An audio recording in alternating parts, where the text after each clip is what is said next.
Tudo bem? Vamos agora para as reflexões do tarô mitológico para o signo de Leão, para o mês de maio de 2020. Bom, a primeira carta que saiu aqui foi o 9 de Espadas. Ela é uma carta que fala do medo do futuro, né? É uma carta que você pode, vivenciar aí uma situação de medo, de pessimismo em relação ao futuro, de ansiedade. E esse medo aí em relação ao futuro, ele provavelmente está ligado, aí a gente vai aqui para a carta da posição 2, que é o 9 de copas, ele está ligado a alguma situação de relacionamento ou alguma mágoa de um relacionamento do passado. Porque assim, muitas vezes a gente com essa perspectiva de futuro negativa, a gente com essa ansiedade, com esse medo de futuro, essa energia vem de algum lugar. Então é preciso a gente avaliar da onde está vindo isso. O que tem dentro de nós, numa frequência mais baixa, mais negativa, que acaba se conectando com esse sentimento de pessimismo, de medo, e provavelmente pelo que está vindo aqui, é que isso aí está ligado a essa questão do passado, aí, esse conflito, essa coisa mal resolvida, que isso é uma energia negativa que precisa ser elaborada, precisa ser dissipada, e enquanto essa energia estiver no nosso campo, a gente vai acabar atraindo, vai acabar nos colocando dentro dessa frequência. Então a gente tem um pessimismo em relação ao futuro, uma ansiedade, um medo do futuro, mas não é realmente alguma coisa real em relação ao futuro. É, na realidade, uma questão do passado que precisa ser equacionada e que deixa a gente, e por não ser, deixa a gente nessa frequência mais baixa, e isso nos acaba colocando aí esse medo em relação ao futuro. E quando a gente vem aqui para a carta 3, que é a carta cabeça, né, o que está aparente aí na situação, aí você vem a carta do Cavaleiro de Espadas. O Cavaleiro de Espadas, ele são os guerreiros, os dois irmãos gêmeos, Castor e Pólux, estão aqui empunhando a espada ali. Você vê que no final tem um cenário nebuloso ali no fundo. O cavalo está em suspenso para poder atacar, né? Mostrando que o que está aparente na situação é realmente essa coisa do conflito, essa coisa das disputas. Mas o Cavaleiro de Espadas, ele traz também essa energia de soluções, de novas iniciativas, novas abordagens, novas formas de encarar o problema. Então, ele está trazendo também essa possibilidade de solução, mas tem que ficar muito atento, porque é como se a atmosfera tendesse para o conflito e é preciso resolver esse conflito. E aí, quando a gente vai aqui para a carta 4, que é a base da questão, para a gente ter uma ideia aí do que seria esse conflito, veio a carta da Imperatriz. A Imperatriz é a deusa Deméter, que é a grande mãe, a mãe terra. Então, provavelmente, esse conflito ele pode, a origem dele, né, a base da questão, pode estar relacionada a alguma questão com uma figura materna, uma figura feminina, uma questão de filho, de gravidez. Aí, lá dentro da terapia tarológica, a gente consegue ir explorando essa mensagem que a carta está trazendo dentro da vida da pessoa, e conseguimos aí, nesse trabalho terapêutico, descobrir, avaliar o que realmente está aí por trás dessa situação que você vê, que aparentemente é um medo do futuro, é um pessimismo em relação ao futuro, mas não tem nada a ver com o futuro, tem a ver com uma questão aí do passado que precisa ser resolvida. E lá dentro da terapia a gente consegue aí, com a pessoa que está fazendo o atendimento, a gente consegue avaliar essas questões. E se a gente vai aqui para a carta na posição 5, que é as influências do passado, você vê a carta que saiu aqui, foi o 4 de paus. O 4 de paus é uma carta que mostra dá a mensagem que é preciso encerrar um ciclo para iniciar um outro. Encerrar uma etapa para iniciar uma nova etapa. Aqui a gente vê o Jazão, que está aqui cercado pelos seus amigos, inclusive 2 deles aqui são os próprios cavaleiros de espadas, os Dioscuros, Castor e Pólux, eles estão aqui. Então, também tem Hércules, Orfeu, o rei Teseu. Então, assim, eles estão aqui celebrando aí a construção do navio Argos para poderem eles embarcarem na jornada aí em busca do Velocino de Ouro. Então, aqui ela mostra que, assim, é necessário você entender que um ciclo já terminou e está se iniciando um novo ciclo, uma nova jornada. É preciso deixar para trás esse ciclo que se encerrou. O que quer dizer isso? Se é uma questão de conflito que precisa ser resolvida, é preciso deixar para trás esse conflito, né? Porque enquanto está ali no conflito não tem solução, e ir para um novo ciclo, uma nova etapa, que é o quê? A solução do problema. É realmente caminhar para solucioná-lo. E aí quando a gente vem aqui para a carta da posição 6, que é as influências do futuro, a gente vê aqui o 7 de ouros. O 7 de ouros, ele é uma carta que fala de escolhas, fala de um certo medo de se fazer escolhas, medo de mexer em certas situações.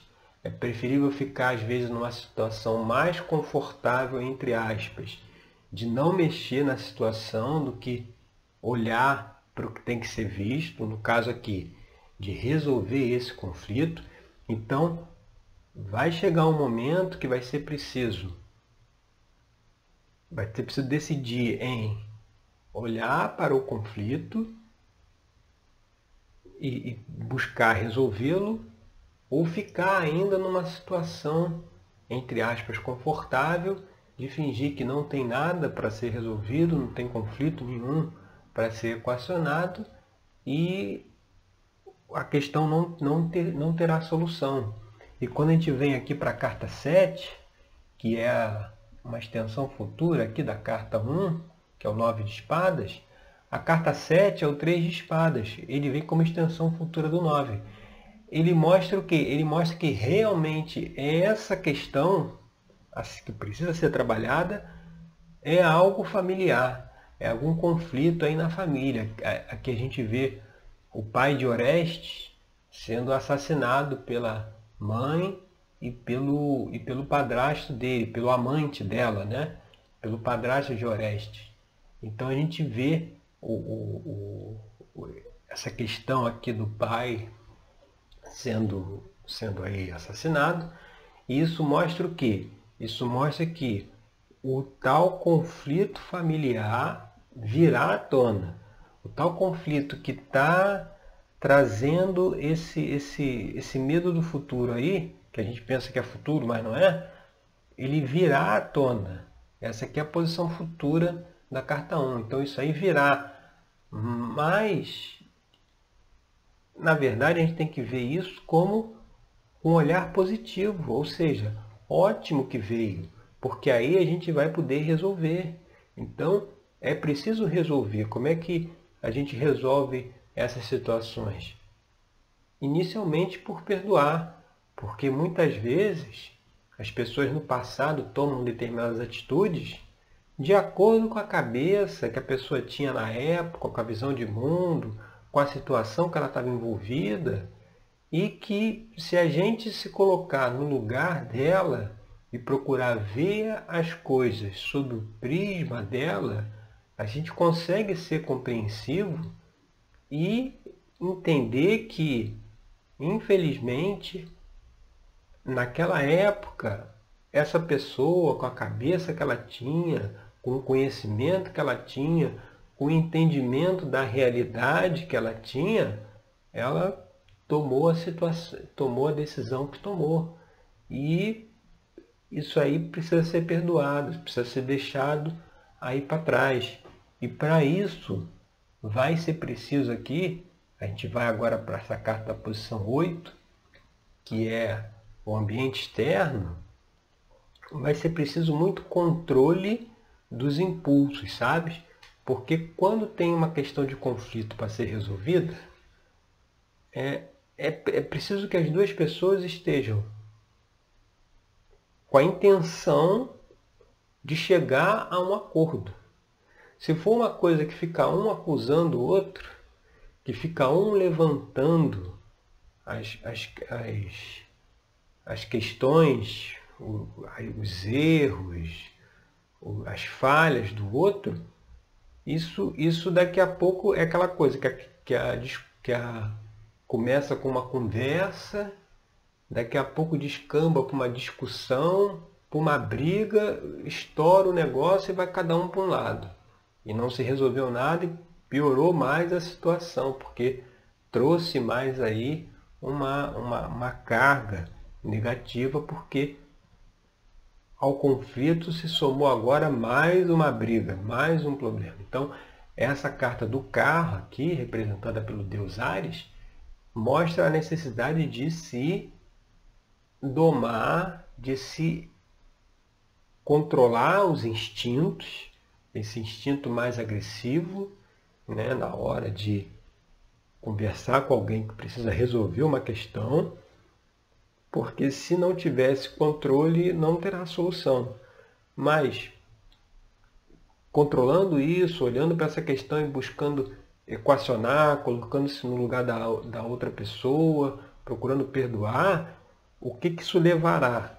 Levará aqui para a nossa carta da posição 9, que é o 10 de copas. O 10 de copas é a carta da plenitude, é a carta da totalidade, da felicidade, da alegria plena. Ou seja, a partir do momento que uma questão do passado foi resolvida, do conflito, aquela energia negativa que estava lá dentro dessa mágoa, desse ressentimento, que impedia a gente de olhar para o futuro com otimismo, que fazia com que a gente olhasse para o futuro negativamente, pessimistamente. Por que isso? Porque se você está dentro de uma energia negativa, aquilo é que atrai as coisas para o seu caminho. Então, o medo do futuro pode vir também dessa questão de que se tem uma questão aqui negativa a ser resolvida, a ser equilibrada, isso pode atrair outras situações negativas no futuro. E aí já dá esse receio. Mas se tiver disposição de perdoar, por isso que o mestre já colocou no Pai Nosso aquela frase lá final: perdoai as nossas ofensas, assim como nós perdoamos a quem nos tem ofendido. Da mesma forma ele disse: não julgueis. Quando a gente não quer perdoar, é porque a gente se coloca numa posição de julgador. A gente está julgando o outro, quando na verdade a gente não consegue ter a visão que o outro tinha naquela situação. Por isso que a gente não pode julgar, porque cada um faz as suas atividades, toma as suas decisões baseados nas suas crenças, naquilo que ele acredita em relação à vida. Então, se tem aí uma questão para ser resolvida e equacionar um conflito, é preciso não julgar. É preciso entender que a pessoa fez o que fez baseado no conhecimento dela. Se trocasse os papéis, se nós estivéssemos no lugar dela, com o conhecimento dela na época, tira o nosso conhecimento, tira a nossa personalidade, tira a nossa visão de mundo. nos coloquemos na visão de mundo dela. Se a gente tivesse ali naquela situação com a visão de mundo que ela tem, provavelmente a gente também teria feito a mesma coisa. Então é por isso que é preciso fazer isso, e fazendo chega aí no 10 de copas, que é essa carta da plenitude, aí, da felicidade, da satisfação, porque você não precisa mais botar energia para jogar essa questão para baixo, sabe? Você resolveu finalmente olhar para a questão. E quando a gente vem aqui para a última carta, que é o 4 de ouros, ele mostra que, como ela vem numa situação de posição futura, ele mostra que você poderá se confrontar com uma situação de apego ao passado, ou seja, durante esse processo de buscar resolver essas questões, aí que precisa desses conflitos, pode em algum momento querer desistir de tudo e voltar para a estaca zero, voltar para as coisas como estava acontecendo antes, ou seja, antes não estava resolvendo conflito nenhum. Agora que está buscando a solução, deu um desconforto. Então vai ter provavelmente uma tendência a que, já que tem esse desconforto, a querer voltar atrás e não resolver mais o problema e estancar tudo de novo. Isso é uma coisa que pode vir a se desenrolar, mas mostrando que aqui que não, nesse momento é preciso ter autoconfiança, acreditar em si, acreditar que é possível resolver, que já está na hora de resolver isso, e encarar o problema de frente e resolver. E lá, como eu já expliquei na terapia tarológica, a gente avalia todas essas questões para ver de qual é a melhor forma de conseguir equilibrar e harmonizar isso. Mas é preciso ter esse olhar e perceber que esse medo do futuro aí que você possa sentir agora, ele provavelmente está relacionado com uma questão aí do passado que precisa ser resolvida, tá certo? Então essas são as reflexões para o signo de Leão no mês de maio de 2020. Eu agradeço aí pela sua audiência e até o nosso próximo encontro com mais uma reflexão, com mais um trabalho aí de autoconhecimento junto com o tarô mitológico, tá certo? Obrigado!